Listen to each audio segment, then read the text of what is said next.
podcast is part of the Sports Social Podcast Network.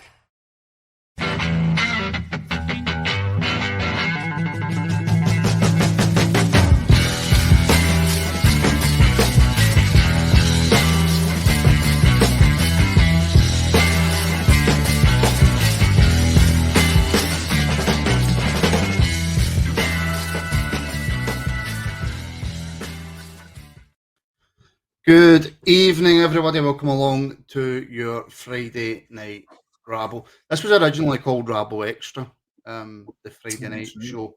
But I called the Monday night show Monday Night Rabble. So I had an epiphany and I thought, Friday Night Rabble. That is the level of my ability when it comes to thinking on the spot and making things up. So there we go. So yes, hello everybody. Welcome along. We used to do the random rabble on a Sunday. Unfortunately, numbers and time constraints dictated that we can't do it anymore. So I want to make the Friday night one a bit more of an upbeat, fun episode because there's not a lot of upbeat and funness really around Rangers right now, is there? So anything that you want to discuss, anything at all, get it in the comments. We've been discussing the same stuff now for what seems like 3 years, and it's a lot of the conversations are probably going to go down that route again tonight.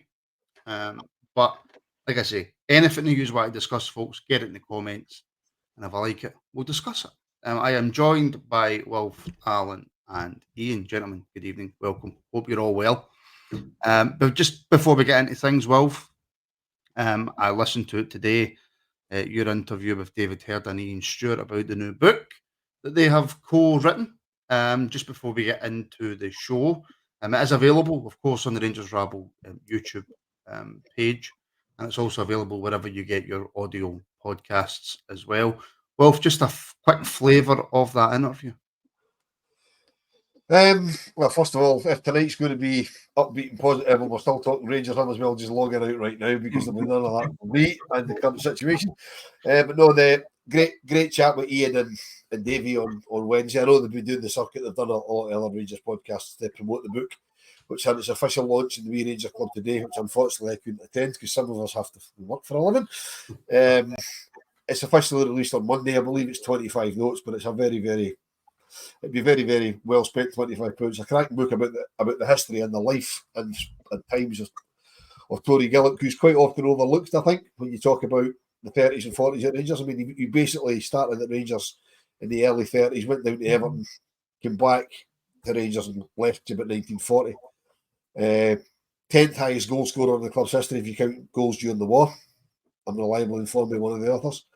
And basically, we just had a chat about the book and about Tory's life, and it's actually fascinating. If you've got any interest in Rangers history or even any interest in the social history around about that time, the sort of 30s and 40s, well worth a read. Absolutely. Toronto Bear, I will email you because I've got your email address after the show, and we'll get that. We'll get all that sorted out. Toronto the Bear there asking, of course, he has a channel member asking about the Rabble CEO tier. I've made the point on the members show last night, and I will just make it very quickly here. If you like the Rabble, if you want to help support the Rabble and support what we're trying to do with the podcast, you can become a member. If you're watching on an old computer or a new computer, doesn't need to be an old one. The join button will be just below the window. If you're watching on your phone, a link for the memberships is in the description of this video. So go ahead and check that out and see if that's something that you want to do. I'm also sporting a Rangers Rabble t-shirt, and I've not positioned my camera right for you to see it, so I need to look like a bit of an idiot and hold that up. We do have merchandise on our website as well, so go and check that out. I haven't put the link for the website in the description because I'm not a very good salesman, so therefore the link will be in the description at some point. You might just need to keep refreshing, and hopefully it should appear. Right, so get your comments in about anything that you want to talk about. It can, of course, be the press conference today. It can be about the last game. It can be about tomorrow's game. Whatever you want to talk about, get it in the comments. James Cameron has renewed as a member. Thank you very much, James. Wilf, we haven't really spoke much. I have spoke to Iain and Alan quite a bit. What is your feeling right now about the overall situation. And I don't want a 15-minute monologue. I just want to make that very clear. What is your overall feeling right now? And if you can make this, sharpish, about the board, the current crop of players, where we are, Champions League exit. Just give me a summary of how it feels right now for you as a Rangers fan. Right. Well, first of all, on the Champions League exit, had that game on Tuesday been at Ibrox, I fully believe we'd be in the knockout round. I don't think we'd have lost that game had it been at Ibrox. Never ever know that, of course. But I just think the place had been full, been rocking. I think we'd probably won quite easily. The referee made a mess of the game by the most ridiculous second yellow card I've ever seen. But that's one of those things. That's what happens. You've got to possibly look at the manager, because it was only a matter of time before the second yellow got brandished, because Jeffrey's next foul, he was off. He just got put off for not committing a foul, which is ridiculous. But that's the Champions League thing. It's a big blow, but I think we can do some sort of damage in Europa League as long as we sort the squad out. The problem is there's 2 weeks to the window closes, and we are a lot weaker than we were at the end of last season. Now, they said that this summer was going to be a rebuild. For me, a rebuild means you come back out of it stronger. We're actually an awful lot weaker. I fully understand what the board are saying, that they have to get guys off the wage bill. I've been saying that long and weary. So if there's guys like Todd Campbell who have asked for a transfer, why is he still here? They should be actively trying to get rid of him. If they've said Yanis Hadji can leave, why is he still here? They should actually actively be trying to get rid of him. Whether we think these guys should be here or not, it's totally immaterial. Campbell's asked for a transfer. If he can't find a club, we need to find a club for him. Hadji's been told to leave. Somebody needs to find a club for him to get these guys off the wage bill. There was a rumour that Leeds wanted Rabbi Matondo. Apparently they don't. And the money he's reputedly been paid, I'm not surprised. Probably stuck with guys like that, if stuck's the right word. But anybody we're not actively trying to move on, we should be using. We need a CEO in a hurry, but a proper football CEO. We need a guy who can do the job, not just somebody because he's a CEO. And when he comes in, the board have to leave him to get on with it. He should be answerable to the board, but not looking over his shoulder. Because to me, what the board have done in the past is they've tried to run the show with the CEO and the director of football in situ. He needs to leave them to run the show. If they're not doing it properly, then they need to say, look, sorry, you're not doing it properly, get rid of him. But they need to leave him to actually do the job he's paid to do. If they can't bring in a guy to do the job they're paid to do, then they need to move on as well, which obviously isn't going to happen because they own the show. Right now, we're an absolute bin fire. But it's not unsalvageable. I mean, there's people writing the league off already. That's ridiculous. We're 2 games in. We're 2 points behind. That's ridiculous. Tomorrow's going to be massive. Hampden will be more than half empty tomorrow. We had the discussion on the group chat just before we came on, just about tea time there. I think it was Iain that said he expected maybe about 30,000. I think we'll be lucky to get 20,000, to be perfectly honest, because there's no CCCS. People have to actually go and buy their tickets. Let's be honest, if a League Cup game with St Johnstone at this time of the season was at Ibrox, you'd maybe get 35,000, 40,000 officially because of the CCCS. You'd be lucky if there's 35,000 actually in the stadium. I think 20,000 tomorrow is probably being optimistic because of the way we're playing. Simple as that. So there's an awful lot of work to do in the next 2 or 3 weeks, but they really need to get in a CEO. We can do with the director of football as well. There's loads and loads of rumours of an announcement tomorrow. I've heard a few names kicking about. Announcement tomorrow could be a CEO. I've heard one name strongly mentioned. Is there definitely going to be an announcement tomorrow, or is this just a rumour? It's just a rumour, but it's a rumour that's coming from all different angles. Because I actually heard the announcement was going to be today. Then today I heard it was going to be tomorrow. I've also heard it's going to be a CEO or it's going to be a director of football. I've heard names linked. I've heard the same name linked several times to both. Whether it's all come from the same place, I don't know. The CEO, I'd quite happily say, yeah, bring him in. The director of football, no thanks, don't want him if it's the guy that's been rumoured. But I don't really want to talk about rumours because it'll be what it'll be. No. Rangers being Rangers, they will. If I've got something to announce, I'll announce it tomorrow at 4 o'clock when everybody's on their way to Hampden. Yeah. Look, there's been quite a few comments, and I'm starring the comments, by the way, which means they save in the wee application that I use, folks. So please keep getting them in. And I'll save your comments. And then it might be 15, 20 minutes later, but I will bring them up. So keep getting your comments. And I've got a comment, Ian, from Robert Binney. Can we try and be a little bit positive tonight, guys. Look, now, Ian, right, see, the thing is, right, before you come in, Ian, right, see, in the podcasting world, what gets you views, what gets you clicks, what gets Rangers fans watching us, what gets Bad Celtic news. fans watching us is bad news, right? So see, if I've got my business head on, right, I want bad news.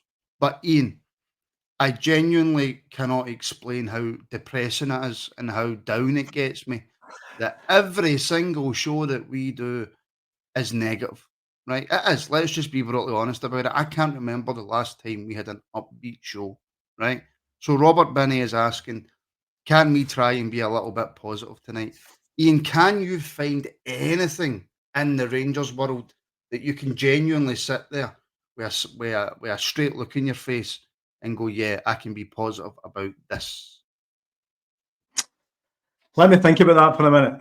Right, let me think about that for a minute. But what I will say is, just going back to Wilf's comment on his bit he did on Tory Gillick. I listened to the David Herd and the Ian Stewart bit, and it was nice to just escape through what was like a portal of time to go and look at something and hear something that was quite interesting about all these kind of wartime dealings and the toing and froing of this player Tory Gillick that was signed twice by the great man, you know what I mean? So, but yeah, right. So positivity.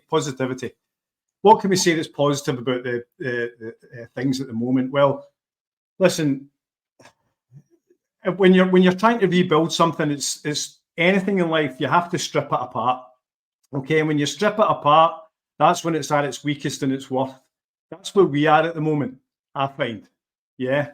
So if you want to kind of put a positive spin on this, we've got a lot of young players that under Clement will hopefully gather a bit of momentum and start performing for us. It's really bleak just now, and I didn't expect for you to ask me about something positive there, because I've got nothing but negative notes in front of me tonight. You know what I mean? But I've got to say, I mean, look at the positive. Conor Barron, what a positive, right? Jack Butland, positive, yeah. Diomande, positive, you know. Come on, guys. You were asked the question. You know. So, yeah, I mean, there are positives to be had. We've just got to keep the faith, block out the noise, and by God, there's a lot of noise at the moment. But block it out, because it's not helping these young players. It isn't. You know what I mean? If you imagine when you were 20 or 22 and you've got 50,000 Rangers fans going ape, you know, and listen, I'm not saying I haven't been one of them, because I have, you know what I mean? But if we're to get through this, the last thing we can do is start not going to the games, start criticising the team, picking on the manager. It's not helpful. Doesn't mean he can't get criticism. By Christ, our group chat are probably the most critique of most things that go on in and around our team. But we've got to kind of get behind them, because you need to be very careful, because it was an interview with Clement after the Kyiv game, and he snapped back at the great David Edgar. Incidentally, I saw that because he put it to him. He says, "Well, listen, I just seen a video about Matondo limping and all this kind of stuff," and Clement snapped back at him to say, "When was that? 2 years ago or something?" Danilo. Danilo's fine. He says there's nothing wrong with the lad. He's absolutely fine. That must have been just a rubbish video from the internet. So we just need to be careful, because, listen, he's the guy at the helm at the moment, whether we like it or not. And at the moment, I've not seen anything that's made me feel nervous about Clement. The shit show that goes on around him just now isn't really his doing.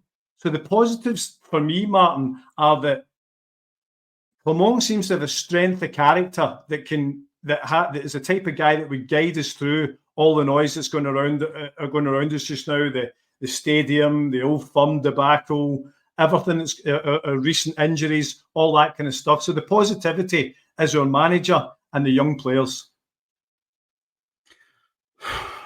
Really? You don't seem taken with that, no. I don't know what's going on now. I really don't know what's going on now with me, but everything just, I mean, Alan, talk to me, man. Give me something. I'm really, see, in all seriousness, right, all joking aside, you know that I like to have a bit of a laugh and a joke. Alan, see, and I've seen it on the last show and the show before that. We've got bits clipped out of shows that we've done, and it's plastered all over Celtic Facebook and Celtic Twitter. And apparently, I've gave up because I was wearing a Scotland rugby top. That means that I have officially given up, apparently. No, it's because you wore it 3 days in a row. That's what it was. You get officially given up. I wear all my tops 3 days in a row. I'm a massive fan of the Scottish rugby team, but apparently that's me giving up. Alan as a Rangers supporter, and I'm trying to find. I'm genuinely trying to find the comment. It's John Hall, John Scott Ranger. Can we accept, please, that a rebuild that we all wanted cannot be done without a demolition first, which is along the lines of what Iain was saying, and cannot be achieved in one window. Alan, we have also people in the comments, and I can't find the comments right now, saying that we've been doing a rebuild for 3 years, which I suppose is also a fair comment. But this rebuild now is taking place under Clement, and I don't want folk in the comments shouting at me saying I'm being a happy clapper or I'm defending the manager or I'm defending the board. I'm not. But in reality, this is a rebuild now being done under Clement. Yes, it's another rebuild on top of a rebuild that was done and then a rebuild that was done, and that's the board's fault, and we'll certainly discuss that. But in terms of the manager, this is the beginning of his rebuild. So Alan, what other option do we have than to kind of sit back and let the manager do what he's going to do, whether it's positive or in the end it falls flat in its face? What else can we do? There's not much else we can do, because if it wasn't for Luke Clement rebuilding this summer, it would be Derek McInnes, or it would be Kevin Muscat, or it would be somebody else. Last summer we saw a rebuild of our attacking side of the team, and that rebuild turned out to be a disaster. We have to hope the rebuild of the spine of the team this summer is going to bear fruits far more than last year's rebuild of the attacking area of the team, because some of them are not even here now that were brought in last summer. But in terms of positivity, I'm quite positive to see the progress at Ibrox and the work getting done on the Copeland. We were told in John Bennett's last update that the last of the material should be arriving at some point next week. So hopefully we see that confirmed and we keep motoring on, because, as Wilf says, playing at Hampden on Tuesday probably had a detrimental effect in our efforts, and we need the positivity of getting home. We need the sort of daily match day habits of going to support the team at Ibrox, going where we are at home, where the players are at home, and where we're going to get the best support and the best crowds. That's certainly the biggest positive to take out of this week for me. Hopefully, as I say, the last of the materials are here in the next couple of days, and we can really sort of motor on and focus on that. But tomorrow's a chance to just put the bad start to the season out the way and get through in the cup and take on and go from there. There's two weeks left of the window. There's a lot of work to be done, and 100% we're suffering with a lack of structure. We're suffering not having a director of football that can be working on getting these players moved on. But Clement has a massive task getting man management, because he's clearly told a lot of these players, I don't want you here. I want to move you on. I want you to find new clubs. And a lot of these players are still going to be here come the 2nd of September. He's going to have to use them, because, quite frankly, we're going to be paying him a lot of money. And I don't want him just simply rotting in the B team. If we're here, then I want contributing. And hopefully Clement is actually able to get a tune out of him. But that's a big, big ask when he's told these players, I don't want you. But let's look at the press conference then, Wilf, from today. And look, I'm only here to ask questions. And I want so desperately for my team, for our team, to do well and start improving.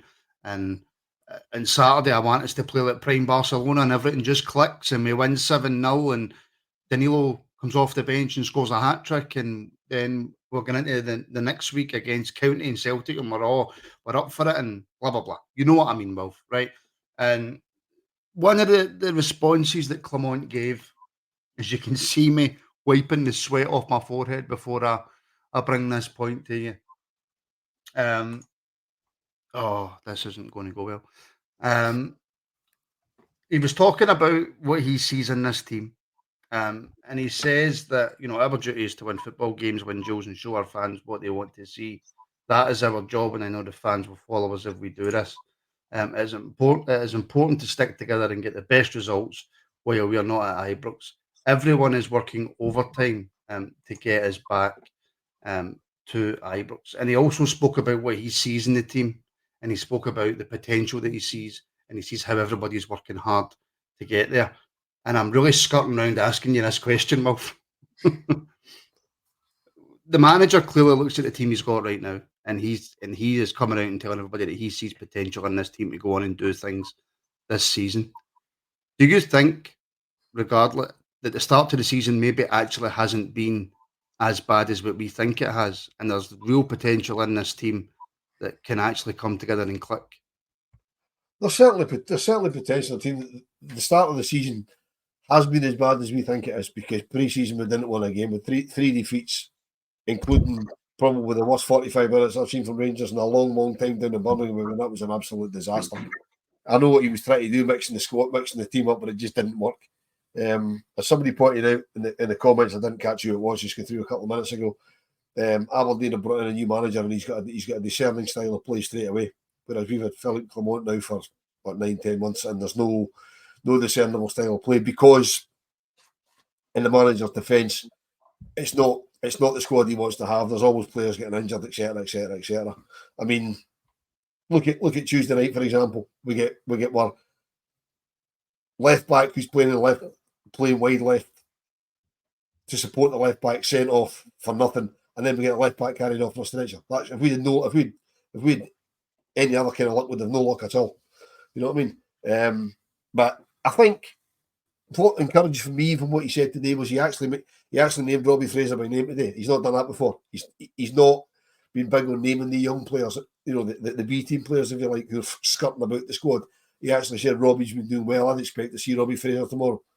I was astounded he didn't bring him on Tuesday when we had the left back problems. I had to brought him on because he's a left back, and my left back's just been carried off. I mean, that was, to me, was a no-brainer.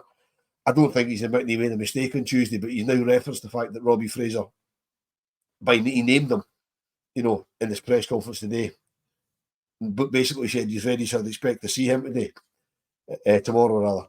I mean, the potential is there, but he has to unlock that potential. He has to give it a chance.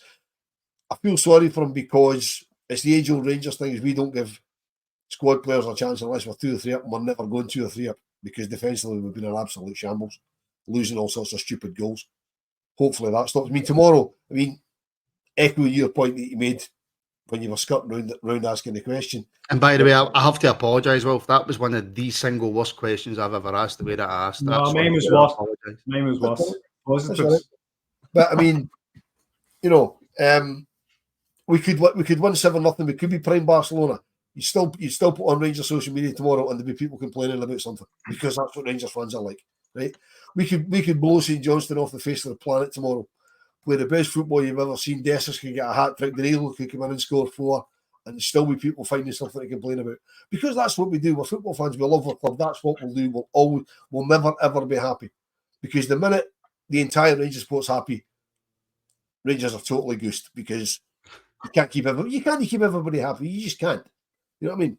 Yes, there's potential, but we can't fall any further behind. So we need to try and find a way of releasing this potential and doing it very, very, very, very quickly. Tomorrow could be a godsend for us, because St Johnstone will fancy it.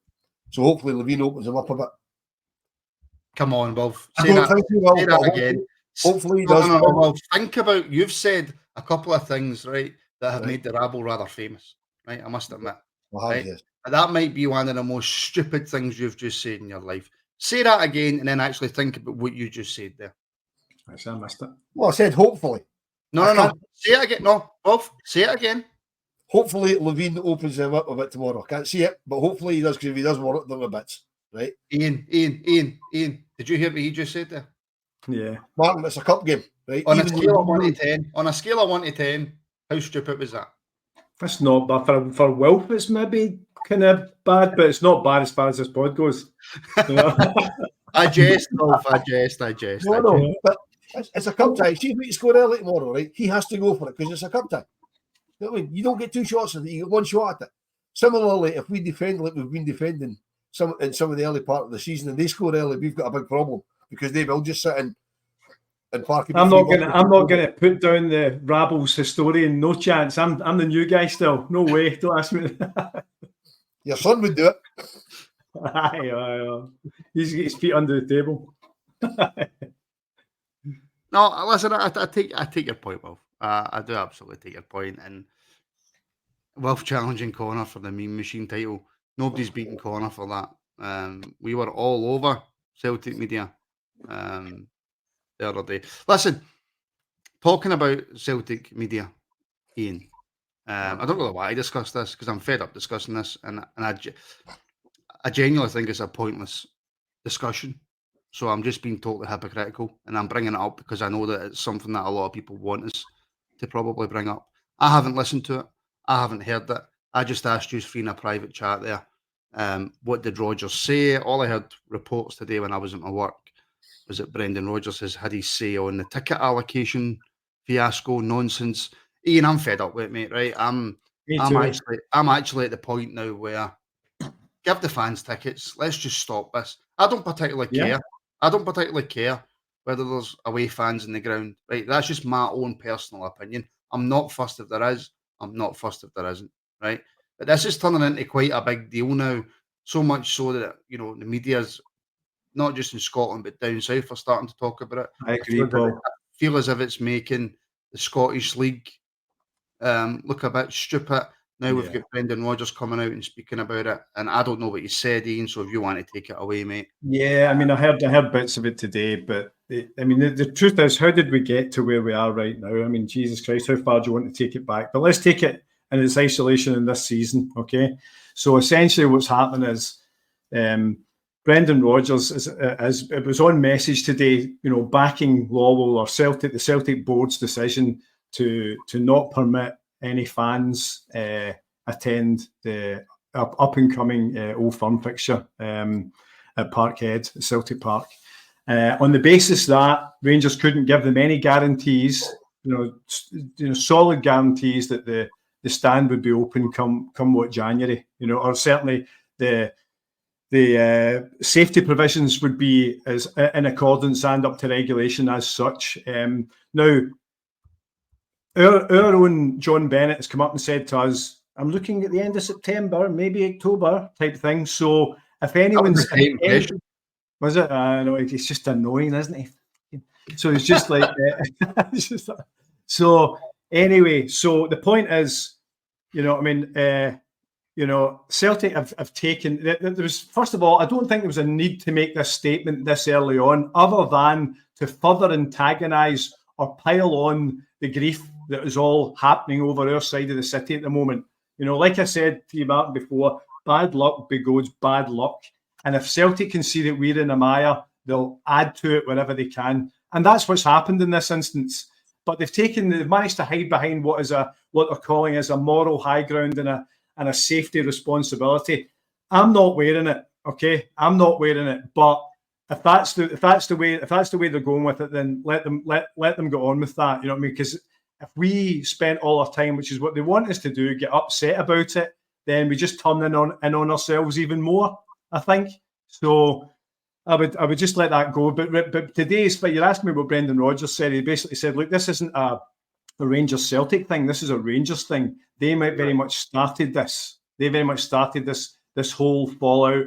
And then at this point, they've not made cast iron guarantees that our fans will be safe in their stadium. So we can't reciprocate, was his own words. I don't know if anyone else heard it, but he said we can't then reciprocate and let the Rangers fans come to us in September for the same fixture, is what he said. And it was then put to him by the Sky Sports presenter. He'd be like, well, could you not, in good faith, make the assumption that Ibrox will be ready come what January? Because it's looking that would be like the worst case scenario, January. And he said, well, why should we do that? So yeah, that's all of it. It's not the gist of it. That's the facts of it. You know what I mean? But It just annoys me. It makes me mad. It just adds to the whole Scottish small country, small mentality nonsense that we live in at the moment, and it's just representative of just stupid small-mindedness, in my opinion. You know, Martin, the only comment I want to make on this whole thing, right, is that Wolf, I still want the Rabble to be here tomorrow. it's going to be a very short comment. It's going to be respectful, right? Right. Rabble will still be here tomorrow. Don't worry, right? Is that obviously I'm assuming that I haven't listened to it. I've only read transcripts of what their manager said, right? That will keep the Rabble here, because if I called them, I want to call them, it would, right? So, right, he was obviously asked that by a reporter. What do you think on this situation, right? Our manager was asked the very same, and he went, nothing to do with me, I'm a football manager. This is the crux of what he said. He says, that's not for me to comment on. That's the difference. Our manager's got a bit of class and doesn't want to get dragged into it, whereas their manager's going out there with a message from his board and say, make sure you blame them. Make sure you blame Rangers. Now, I'm led to believe that their sticking point is that Rangers haven't yet asked for the permission that you require to put up the necessary netting and safety measures in what's going to be the away section in January, which is 5 months away. Yeah. Celtic asked for permission to do it for the first Old Firm game, which they knew was going to be beginning of September, 3 months before the fixture. So it's okay for them to leave it 3 months. We have to do it 6 months. Nonsense. Smoke and mirrors. Exactly. Yeah, listen, I agree it's petty. And, you know, we did cut the allocation first, right? But Martin, it's worth mentioning, see, when we cut the allocation, that's when we were servicing our fans coming out of the lower leagues, going up into the... and look, it wasn't like we turned around and went like that. Do you know what, Celtic, you're not coming anymore. It wasn't that. It was never that. You know? Yeah. But Martin, if you ask any one of their supporters, right, about when the allocation was cut, but if somebody did, right, according to them, right, we all know when they think that we were formed, right, because they reckon we went belly up in 20, all that, right? So they had never had a previous allocation from us, going by their own logic. So how could we have cut something they never had in the first place?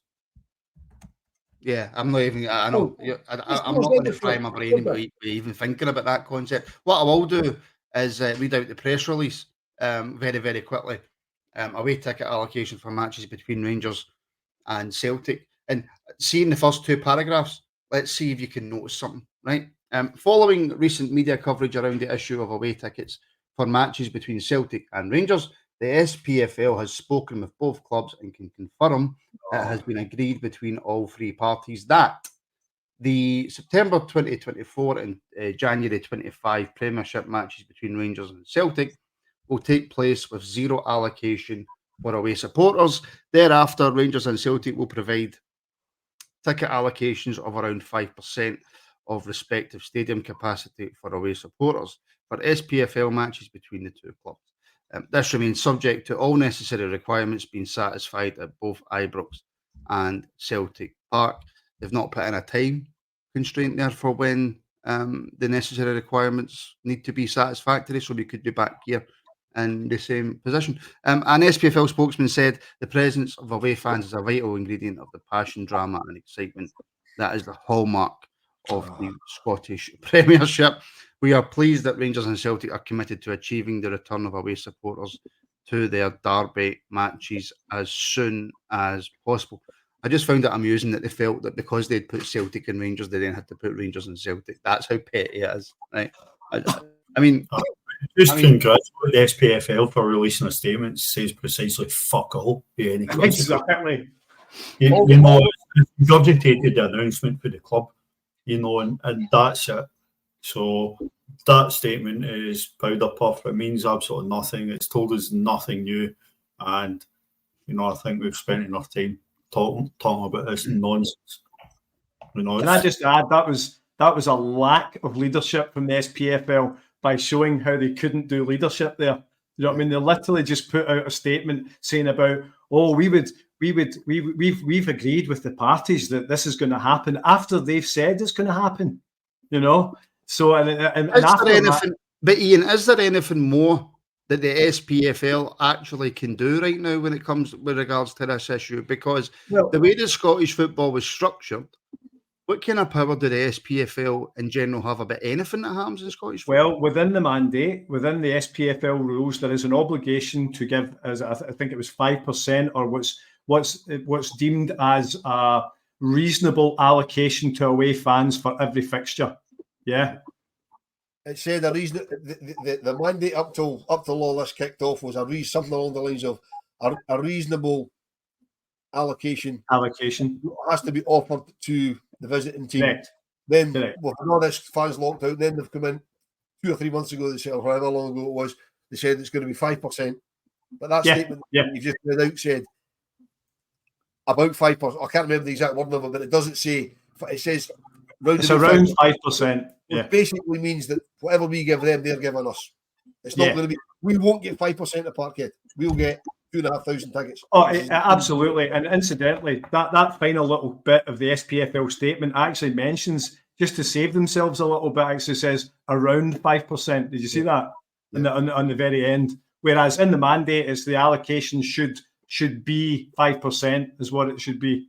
But anyway, it is what it is. So basically, what essentially has happened is they can, Celtic are allowed to do what they want. You know what I mean? But once they've thrown the, not thrown the baby out with the bathwater or spat the dummy out, they can, after they've had their little turn of protecting, they call it protecting their fans. I don't understand how they're protecting their fans. You know what I mean? That was Brendan Rodgers' statement today. The board have a responsibility to protect the Celtic fans. I don't get that. It's just hyperbole. It's just nonsense. And in all honesty, it's just a little bit of one-upmanship from Celtic in order to kind of make sure that the Rangers fans don't get to go to Parkhead. But I think Alan made a very good point on a previous pod. Maybe we should take the higher ground, and admit them access when they're willfully not letting us do that. But unfortunately, the SPFL have got together with the clubs and they've both agreed that there'll be no one in attendance for the first 2 games, and then after that it'll go back to normal and we'll all stop fighting. Essentially, no, it won't. They'll find another reason. Of course it won't. It's a load of purpose. Right. Let's move on. Because we can be here for a while. And no doubt that wee part there will be clipped up. By the way, see the amount of money that we have saved in free advertising. It is incredible, by the way. Absolutely incredible. And by the way, see if the Rangers Rabble's copyrighted, right? Here's a question for you and a question for everybody watching, right? See if the Rangers Rabble's copyrighted and somebody takes a clip of the show and uses it on their own YouTube channel, which has happened quite a lot. Can I sue? Yes. Right. Okay. Happy days. Right. Alan, I'm going to come to you, mate, because you've not really had much of a chance to speak, because Wilf and Iain are clearly, as people have commented, fuds and off he follow himself. So, Alan, I'm going to that's a lot of good ones as well. That was a good one, wasn't it? Yeah, that was quite a good one. Apparently, I'm the worst thing on the podcast as well. That was a beauty. Yeah. Alan, the manager said something today, actually, and JD's made a comment, and I want to bring it up in a wee second. But he said that he can't force players out the door. He also was asked bluntly, "Can you bring anybody in without, selling somebody first? Is that still the case that you have to sell first before we can bring people in?" And he said, he just came out and said yes, which straight to the point. So JD has put, is it possible the players getting told their services are no longer required has created a bit of turmoil? It doesn't even have to be toxic, but it might not be positive until deck cleared out. Is there anything in that for you? Because when I seen JD's comment, it kind of brought that point that Clement said in his press conference back to me that, we have got several players there, and the manager made it very clear in that press conference as well, that we have got several players in that club who have basically been told you're not wanted. Well, that's what I was saying earlier on. That's a huge challenge Clement's laid out for himself. He's made it so clear, publicly and privately, to a number of players, I don't want you here. We don't want you at Rangers, and we need you to move on. Clearly, we're not going to get rid of all these players in the next 14 days. So how does he integrate these guys back into the team? Or do we keep playing B team friendlies so as Hadji and Lawrence and whoever else get game time? You know, it's concerning because we really need to move players on. I'm not sure what one of the other sort of podcasts had shared a graphic of the sort of squad that we've got, but it's ridiculous the size of squad we've got. You know, we've been linked with a left back, which would be a great signing, but we've not got to sign him when we've got 3 left backs on the books, albeit Yilmaz is permanently injured. We're going to come to that. You know, but it's not going to happen. We've got probably 3 players for every position, and we desperately need to move some of these guys out. And we're going to go back down the road that we thought we'd get away from and just paying contracts up just to clear the decks. You know, and that's scandalous because we should be way, way by that. Even if it's getting a million or 2 for some of these guys, we should be moving them on without cost to us. Maybe taking a reduced fee, but we shouldn't be in a position where we're having to try to come to terms with somebody's contract and say, "Why don't you go? Here's some money for you. Away and find a new club and wish you all the best." I don't see how the manager can really bring some positivity out of the players and get a proper tune out of him. I was just doing my wee bit of advertising while you were talking there. I don't know if you seen my cheeky wee smile holding my Rangers Rabble mug there. And of course, Sal saying, I can't even find it. There's that many comments came in. My apologies. Super Sal saying he got his t-shirt and mug today. So I hope you enjoy it. I really do hope you enjoy it. Both it was just the way the manager was talking. And maybe I'm just reading too much into it because I'm overthinking everything about Rangers right now. But it was just the way that he said, I can't force players to leave, which then in my head means, or my head turns into, well, it's not just Hadji and Campbell, because obviously Campbell's asked to leave. There must be other players there who he's told you're surplus to requirements, and because of a specific level that they're at or wage that they're on, they don't want to leave. And is that just eating away a wee bit at squad morale? Yeah, it probably is, because they'll know who they are. I mean, there's also, despite the fact players will say they don't pay any attention to what happens in the outside world and social media and Rangers podcasts and all this, they're well aware of what goes on because, you know, even if they don't read it themselves, people will tell them. You know what I mean? It's all over Twitter that, for example, to Ravi Matondo, it's all over Twitter, Leeds are in for you, turns out they're not, etc., etc., etc. So there's loads of rumours about bids coming in for guys and Rangers trying to offload guys. It's not, Campbell still being here is scandalous because he said he wants to go. So if he says he wants to go, he must have somewhere to go. So get rid of him. You would think if he's coming to the manager, Wilf, like you said, and said, I don't want to be at Rangers anymore, then he would know that there's clubs that want him. Yeah, but unless the club that wants him are willing to wait till the end of the window when they know that we're going to have to sell him so they get him on the cheap. If there is only one club involved, if there's more than one club, it could be that could be folly from the club he wants to go to. But that's the only thing I can think of. There is somebody that he knows he's going to, and they've said, we'll wait till the end of the window because we'll not pay so much for you because Rangers will be wanting rid of you. But he has to go for the good of his own career. He said he wants to go. There's no way back for him. There's people in the comments asking how do we integrate these guys back in, right? Scott Wright's obviously been told he can go because he nearly went in the last window. Flew to Turkey twice and came back, right? Matondo, clearly, again, he's been told he can go. Hadji's been told he's surplus to requirements. If we can't offload these guys, we're going to have to use them after September because we can't afford to be paying them the money that we're paying them for the sitting stand. That's going to be a hell of a man management job for the gaffer. But he's right, you can't force him to go. I mean, there's a comment that you started earlier about I'm not criticising the players from Stevie Scotty. That you can't criticise the players on these contracts not wanting to go. We've said that long and weary on here that why would any player want to leave for why, you know, if he's reputed in 20 grand a week, why would he want to leave to go somewhere else on 10 or 15 grand a week? Because I wouldn't do it, you wouldn't do it. No, because we've got this preconceived conception of football players all desperate to play football. Now I know for a fact that there's football players out there who can't even sit and watch a game of football. Oh, 100%. 100%. So to some of them, it's just a job. You know what I mean? Philip Clement proved today in his press conference, he says that he eats, sleeps and breathes football. Now, he referenced a Manchester United documentary that he'd been watching in his downtime, right?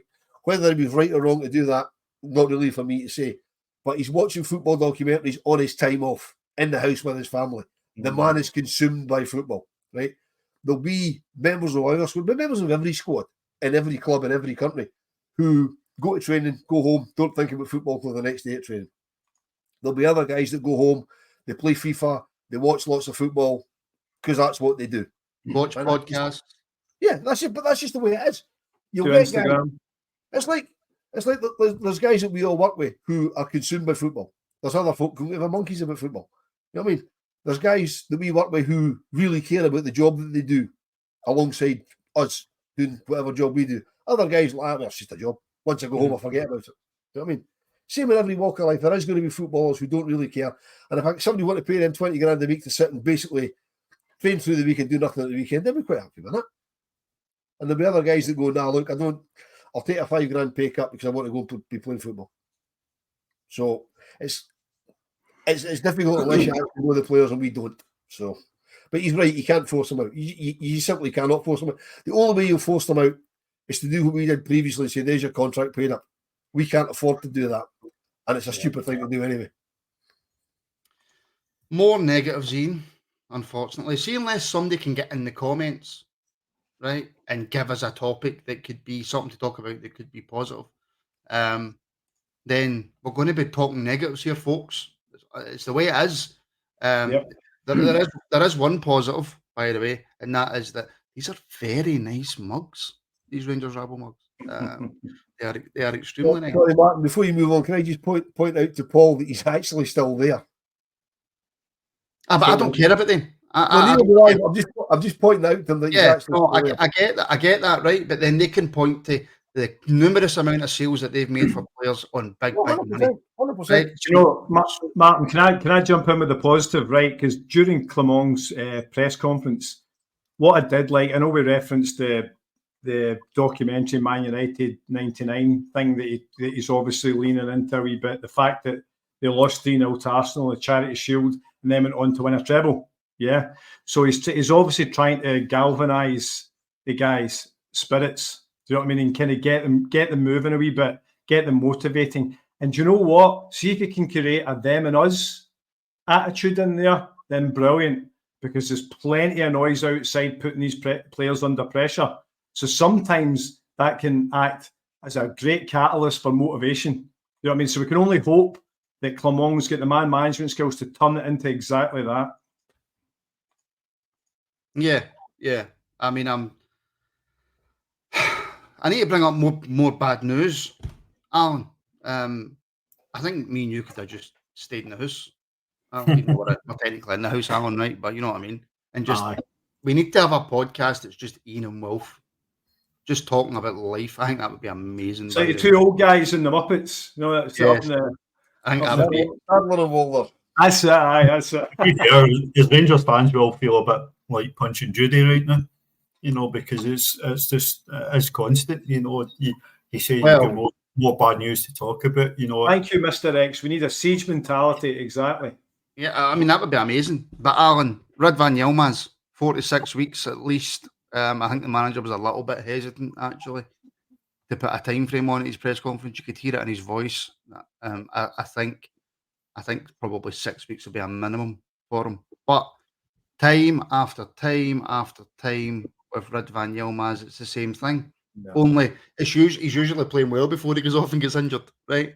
Don't think he's been particularly playing that well. But that's going to become a serious issue because A, he is our starting left back, right? And B, he's one of our probably most sellable assets. However, the more injuries you get, the less time you play, the more that transfer value comes down. Should we be worried? Not just that he's out injured now, but the amount of injuries that seems to occur with him. Well, 100%. But I suppose if we were trying to put a positive spin on it, you know, last night we had him out for the season, you know, and he's possibly out for maybe up to 2 months. So that's certainly better than being out all season. But this is an opportunity possibly for Robbie Fraser. You know, if Yilmaz is out injured for a couple of months, and Robbie Fraser comes in and plays and gets a run of games and does really well and establishes himself as a first team player at Rangers, then we've actually won a watch and won out of an opportunity that's been bad news initially. You know, that this is where young players need to come in and grab a chance at Rangers, because they tend not to get opportunities until somebody's injured and we're in the shit and we've nobody left. And a young player comes into the team, gets a run of games and actually gains the confidence and belief to play in the first team at Rangers. Too often we see players get a shot and all they want to do is the safe option. They don't want to take responsibility and they'll go and run and look busy and they'll run about, get the ball, and then they'll pass it on to somebody and that's their job done. But Robbie looks like he's brave enough to take the ball and go and run. 100% is. 100% is. Absolutely. And I was actually going to make that point while you were saying that. But first I want to find this comment. Sir Walter, why do we keep buying players made of Jaffa cakes? Now I genuinely want a Jaffa cake. So thank you very much, Sir Walter. By the way, I was in Aldi's or Lidl's today, just on the corner from my work. And they've got this bakery section, and they look like what's those really expensive donuts called? You get them in Asda. Krispy Kreme, right? They look like them, right? And it was this, it was like a chocolate one, but it had a specific name, 39 pence. One of the most amazing donuts I have ever tried in my life. So if Aldi or Lidl want to sponsor the podcast, by all means, please do, but they don't. But get yourself in there and try them. It was absolutely phenomenal. Yeah, on your point, I don't know why I got sidetracked there on donuts, right? Well, donuts. But myself and William Irwin, a few years ago now, done an interview with Robbie Fraser. Obviously while he was still in the younger teams. And I probably shouldn't say this, but I will. I won't say what he said, but during that interview he said something, and because he was a youth player, we have to send it back to Rangers, and Rangers asked us to cut it out the podcast, right? But let me tell you something, that young boy has no fear and has all the confidence in the world. He would come into that team and do the running forward, crossing into the box. He would take chances and he would not be scared. The only question is, Wilf, does he have the quality required? That is the question. But I am 100% all for him starting tomorrow. 100%. From what I've seen of Robbie Fraser, and I've seen a little bit of him here and there, I think, yes, he does potentially have the quality. The question I've got is, will he be given the chance? Because as I said earlier, Tuesday night, we're still nothing's up. We're doing okay. We're down to 10 men. Left back gets stretched off, and we bring on a centre half to play at left back when there's a left back sitting on the bench. That left back being Robbie Fraser. So I get the importance of Tuesday night. It went barely up anyway. So would the manager possibly been better bringing Robbie Fraser on in that situation just to keep the balance of the team? You know what I mean? But I fully expect him to start tomorrow. I'll be very surprised if he doesn't. But then that's the manager's call, not mine. But yes, I do think he's got the ability. And we'll never know if he's got the ability if he doesn't get a chance. Yeah. I mean, I know I should probably go back to Alan for this, but I want to get your thoughts. I know that obviously you probably haven't seen a lot of Robbie, but I suppose the thinking being for tomorrow, do we put Jeff Day in or do we put Fraser in? And if anything, you would probably feel slightly more secure, I think, with young Fraser going in there. Yeah, listen, Clement highlighted today, I mean, CGM mentioned it in the comments there. He was really leaning into the youth in his interview, if you remember that. He literally said, we're going to have to rely on these young players, the academy players, bringing them through, which, and as a roundabout way of saying we're skint, incidentally, but it's also about saying, we've got no other option but to use these players. And I've only heard good things about Robbie Fraser. I can't protest to have, claim to know much about the lad, but all the people that I rate, whose opinions I rate, have pretty much talked this guy up. So if there's ever a time to do it, it's now. So absolutely, I would do that. And think, and to be honest, he was mentioned today. He was mentioned in the Robbie Fraser was put Has a to real match. opportunity. Sorry, he has a real Absolutely, opportunity. it's a big opportunity, and I think it's it's a shame he's coming into the side under the what's going on at the moment type of thing. It's just a shame he's coming in with all this kind of noise around us. But if good players always shine through in the end, talented players always shine through and play their normal game in the end. And I know Alan's seen him an awful lot more than me, but why would you not give the guy a go? And incidentally, just going back to Clement's press conference, I was a wee bit. I think we mentioned it in the group chat a little bit. Clement has been ruminating on the EFD red card, second yellow, because he was saying today, I got lots of texts from around the world about how bad a refereeing decision that was. So that was a sore one, and it's lingering, I think. You know what I mean? Because it was talked about today. Clement drew a line under it as best he could, but it was a sore one. And they've all John Suter commented on it as well when he was interviewed. But it can't be in the players' minds going forward, and that's when you have to be very careful with these young players. These young players are all under 25. A lot of these new signings, that kind of thing. They maybe don't have the mental toughness for it not to stick with them the way a senior pro would. So that's down to Clement to guide these guys through. So any extra noise is not helpful at the moment. And by the way, sorry, Wilf, but I'll just quickly say this and then you can say your piece. The game against Ajax, when he came on and went back off, he was told that was going to happen. It didn't bother him. Yeah. What you have to remember about Robbie Fraser as well, right? He was in and about the first team squad for 2 years before he made his debut, because he was on the bench against Hearts at the end of the season 2 years ago and didn't make his debut till the end of last season. Mm-hmm. So he was 2 years about the first team before he actually had any minutes for the first team, So he's obviously got the mental resilience, and he's not a young boy. I mean, he's not a young boy anymore. We keep referring to him as a young player. He's not really. I mean, the comment just going through there about listing a number of players that should get game time tomorrow, right? I'd like to see a strong team starting the game, but the bench full of youth players, if you like. I say Robbie Fraser really has to start at left back, right?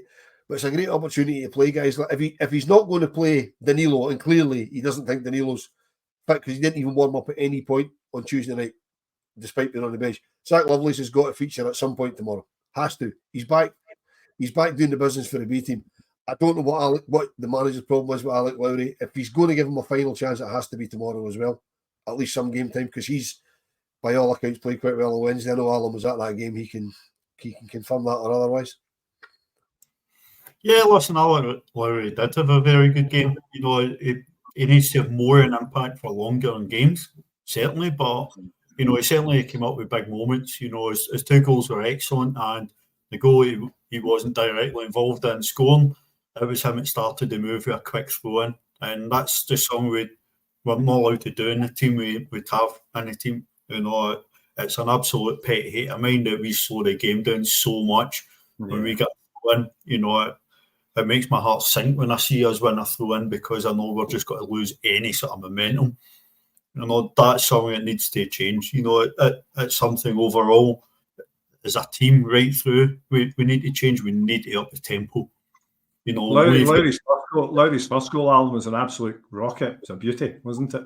Oh, it was a sensational goal, at any level, and even the angle he scored is the winner from, after his keeper to the long ball. The composure he showed for both of them, excellent. But do you not think it has a Tom Lawrence effect a wee bit? He disappears when you bring him into a senior team. He disappears, and then doesn't impose himself enough on the. Is that a maturity thing? I know some players mature later, because Lowry's got the talent. There's no doubt about it. As does Tom Lawrence, but these guys can't disappear at the highest level for the length of time they disappear for.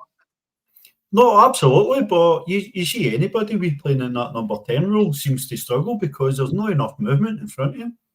A creative player needs people to move around for him. You know, they need to be making runs. They need to be running into space. You know, Alan, how much did we pay for Bonner, Alan? Borna Barisic. How much did we pay for him again?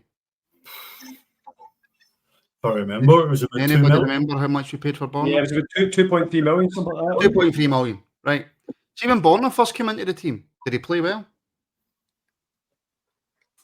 Yes or no? Did he play well?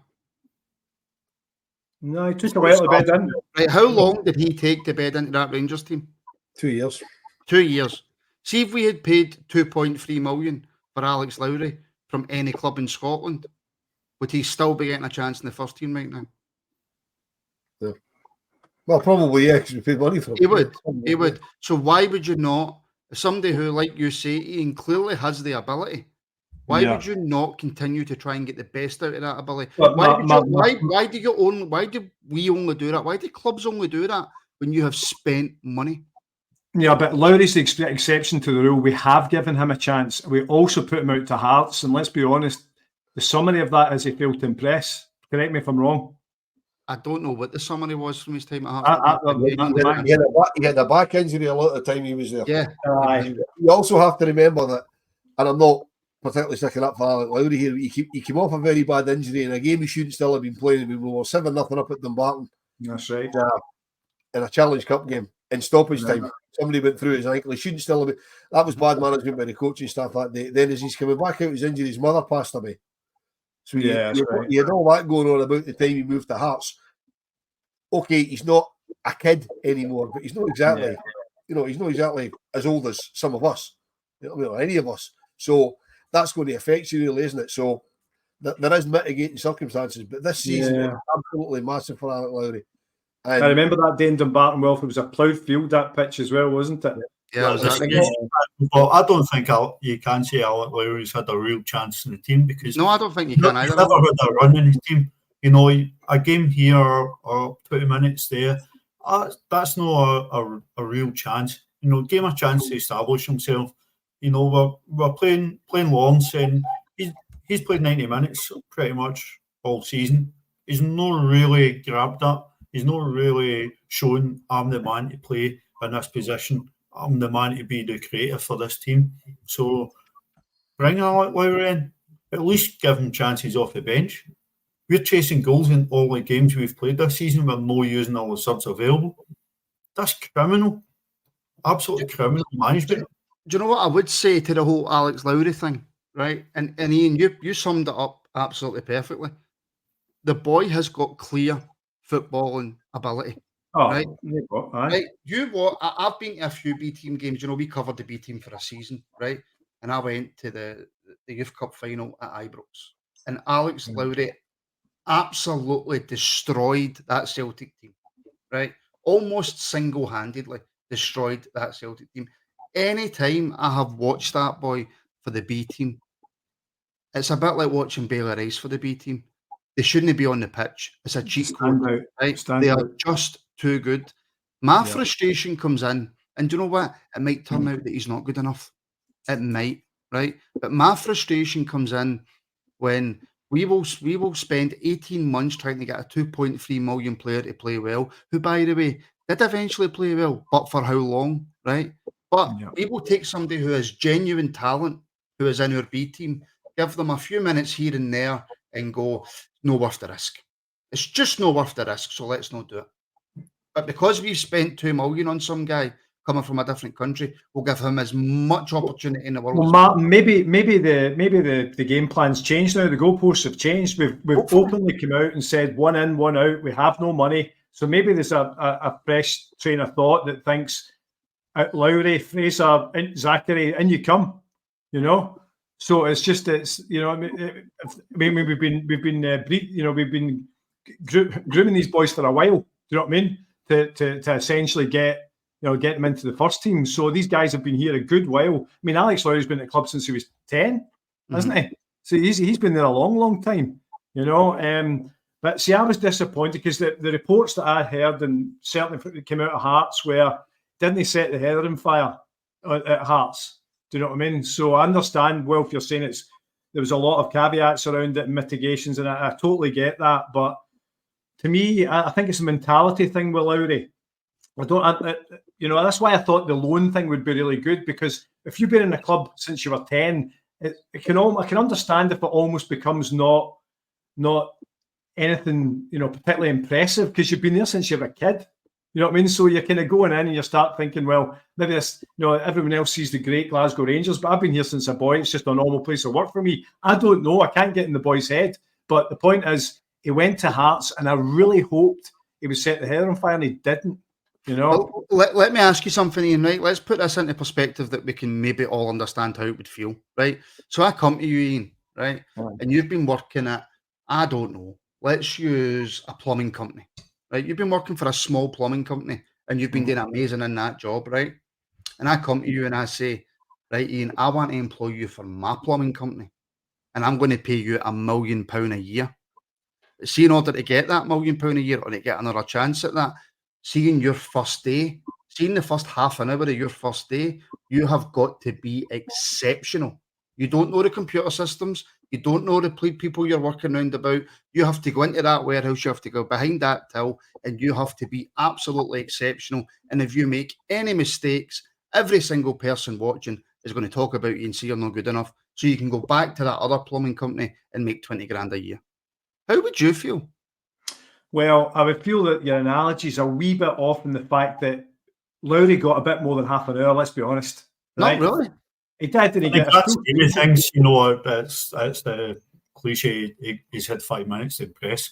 He obviously had more minutes than maybe just 30 minutes, but in the grand scheme of things, I don't think I don't just mean him, Ian. I'm talking about all you've played. In general. Aye. But I think Lowry's a great example, because we all know the boy's got talent. We've seen it. We've absolutely seen it. I just think it must be a mentality thing. Some players have. Ryan Kent, when he turned up, was fantastic, and then would disappear for 4 months. You know what I mean? And literally not kick a ball. So it's a mentality thing. You can have all the ability in the world, but if your mental game isn't strong, especially nowadays, you're done. I'm just saying, Ian, you're not getting the job at the plumbing company paying £1 million. That's all I'm saying. And in regards to tomorrow, Alan, it's a really strange question I'm going to ask, right? Because I don't know what a rotated Rangers squad looks like, right? So there's actually a few layers to this question, right? It's who can the manager trust right now, right? Who is he going to play? And it's one of these ones, normally with a cup game, you would make a few changes, blah, blah, blah. But regardless, I know we have to win every game, and we've said this about 1,000 times on 1,000 different podcasts, but we really need to win tomorrow. There is no outcome that doesn't involve a riot that doesn't not involve a riot if we do not go through tomorrow.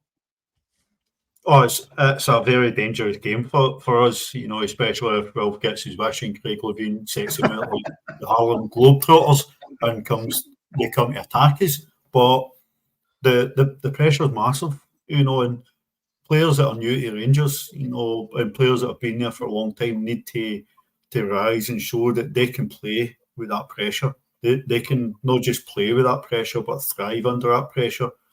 The rumours about some of the players complaining about the attention of the fans and the criticism when they're not winning, tells me these guys don't have a mentality to play and be a success at Rangers Football Club. The scrutiny they're under, the demand they're under, the sometimes unfair pressure for the fans that the players are under to win. It's no for some players. Some players need to go and play for a club where it's nice to win, but it's okay if it don't. We'll try again next week.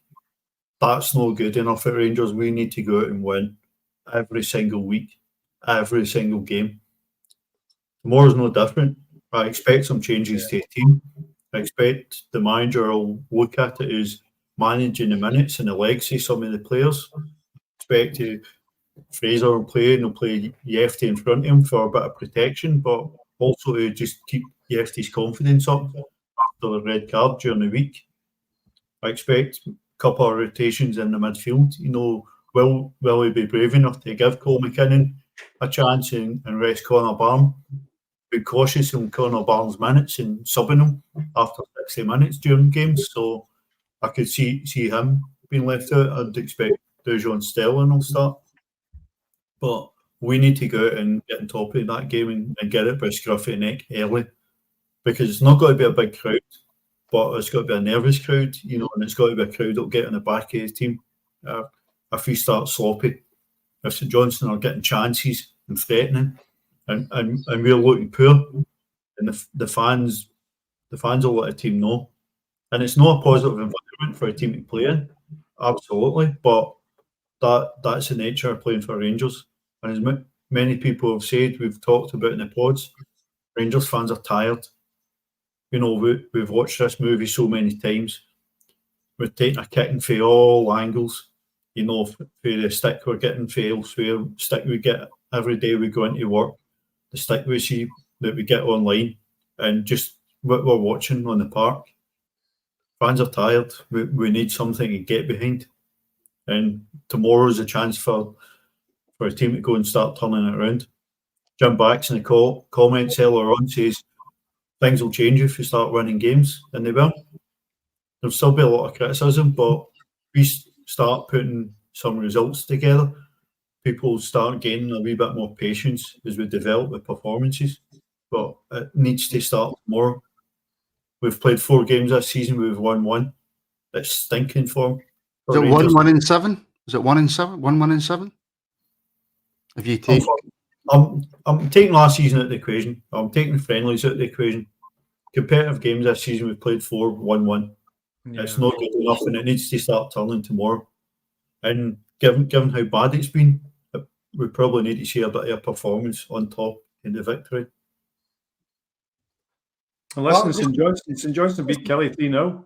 Just to finish on a positive, right? If you go back to the last time we won the league, obviously it was COVID, nobody in the stadiums, etc., right? All the detractors said we only won that league because there was nobody in the stadiums and they can't handle the pressure. There's going to be hardly anybody at Hampden tomorrow, so we'll win it absolutely handy, no problem. I was just going to mention that. What do you think the attendance will be tomorrow? You know, can we do what Celtic used to do years ago and just lie about the attendance? You have to caveat it, right? If, as I said in the group chat earlier, right? If this game was at Ibrox tomorrow, there'd be probably 35,000 in the ground and an official attendance of 40 because of the CCCS. Yeah, exactly. Because there isn't, and people have to go and buy tickets, and we're an absolute bin fire just now. I think if we get 20,000, we're doing really, really well. Which in the grand scheme of things, for a second round League Cup game, isn't the worst. You can try and dress that up any way you want. Well, if we only get 20,000, that's poor. It is poor. But the way things are at the moment, the game, some people are, look, when Tuesday night was a disgrace. Tuesday night should have been bursting out the seams. What was it? The attendance 35,000 or something like that, if it was even that. Yeah. For a Champions League qualifier against Dynamo Kyiv. Yep. Yeah. Some people won't go because it's Hampden, because it's qualifiers, because loads of different caveat. People with their own reasons for not going. That's entirely up to them, right? I think 20,000 tomorrow will be doing well, and that is a really poor attendance for any game that we're involved in a stadium that will hold more than that. But it is what it is. You need to go with it. Yeah, I mean, look, I chose to do a watch along and do the podcast, and Iain joined me and Connor joined me. So that was one of the reasons that I didn't go, but many people didn't. Many people didn't. If somebody got up, we need to finish on a positive, right? So somebody give me a real positive, an actual positive. Give me a positive now. I've given you 2 already. I'm out. There you go. There's your positive about the men's first team, because the ladies' team keep coming to the rescue, and I'm not having it anymore. The men's first team. Why have not one of you mentioned Conor Barron? I did. That's the very first thing I did. Well, I can't remember. Iain did talk about Conor Barron when he asked him to be positive. It was about the first thing he did say. A lot of guys in the comments have rightly praised Conor Barron. You know, the boys came in as a young player, and he's looked like he's played in the Rangers midfield for years. Thankfully, it looks like he's actually played in a midfield that no one doing for years. You know, and he's came in. He's offering protection to defence. He's brave. He wants the ball, and he's prepared to try and get the ball going forward. You know, if he does make a mistake, he doesn't let his head go down, and he just gets back in about it. You know, Connor Barron, if you look after him and develop him, will be an incredible for us. Poor guy came here as a player. Not available tomorrow. Sorry? Scott Wright's also not available tomorrow. Yeah, that's right. Who else is out? Balogun. Balogun as well. Balogun's doubtful. Which means he's out. Fine, if you need a 37-year-old centre half to beat St Johnstone, then you know. Exactly. What have you made, just before we go, by the way? I know that I might have got a wee bit ahead of myself after series debut. Honest opinion so far on what you've made of Robin Proper, Wilf? He looks okay. It'll take him time. He's only been here 5 minutes. It'll take him time. He looks all right. He looks as if I think he looks like a real top quality centre back. I think he's a quality centre back. I think he'll do okay. Iain? Yeah, I think what he's done so far. He's certainly looked steady. He's looked like a no nonsense. Like he knows what he's doing. He does. He's slotted in there quite easily. Can't you know? It's not like it's very early days. You know what I mean? But the early signs are promising for sure. James, hell of a finish on him. He's got a very, very good finish. A very, very, very good finish. Brilliant. Solidly unspectacular. Brilliant. Love it. I know. People just love to stick a bit in immediately. They know that I want to make it a finish on a positive. People just love sticking a bit in. Listen, folks, thank you so much for joining us tonight on your Friday Night Rabble. We will be back tomorrow for reaction. And I'm pretty sure I made it immediate because of the time of the game. I'm 100% sure. Guys, can you help me out there at all? Reaction is at 7:50 p.m, so it's not reaction. Reaction is at 7:50 p.m. tomorrow night, and then of course we have got Sunday off. No, the only day this week we don't have a show is Sunday. So enjoy your day. Until Martin Texas and Saturday night saying we need to do a pod. Yes, I probably will. But no, like I say, we're back tomorrow 7:50 p.m. For reaction to the St Johnstone game, and then we're back on Monday with your Monday Night Rabble and so on. And which of course is on after the women's show. After the women's show, yes, it is. Is that back now weekly? Yes. Yep, 6:30 on Monday. Yeah. 6:30 on Monday. So there we go. So like, share, subscribe, do all that good stuff. Help to get the rabble out there. The numbers are mental, mental. They just keep going up and up and up and up. Mental numbers. Last week's Friday pod, I think, had like 200 people watching, and we've had over 900 tonight. So absolutely crazy numbers. So like, share, subscribe, follow us on all socials, links for which are in the description. If you refresh the stream, if you've been on for a while, the link for the website should be in there where you can get your Rabble t-shirts, hoodies, and mugs as well, of course. So all that's left for me to do is say thank you to Wilf, thank you to Alan and Iain, thank you to everybody. Did you want to say something, Wilf? I said cheers, boss. Thank you. Oh, right. I thought you wanted to interrupt my outro again. You know how I like to get into a roll when I'm doing my outro. Yeah, listen, folks, thank you for watching. And also to the people in the audio downloads as well. Thank you so much for tuning in. And we'll speak to you all very, very soon.